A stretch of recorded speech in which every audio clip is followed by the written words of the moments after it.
এই যে দেখুন বন্ধুরা, পাহাড়ি ঢল ইতিমধ্যেই বৃষ্টির পানি বেড়ে যাওয়া পাহাড়ি ঢল আমাদের এদিকে আসা শুরু হয়েছে। এই যে পাহাড়ি ঢলের পানি এসে ঢুকতেছে, বাঁধ ভাঙ্গা পানি, প্রবল বেগে পানি এসে ঢুকতেছে। আমাদের নেত্রকোনার পরিস্থিতি খুবই খারাপ।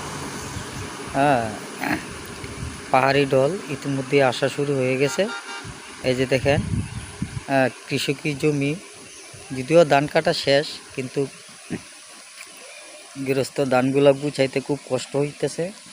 এবং এই যে দেখেন বাড়িঘরে পানি উঠে যাইতেছে, বাড়িঘরে পানি উঠে যাইতেছে। এই যে দেখেন, যত দূর চোখ যায় শুধু পানি আর পানি, পানি আর পানি।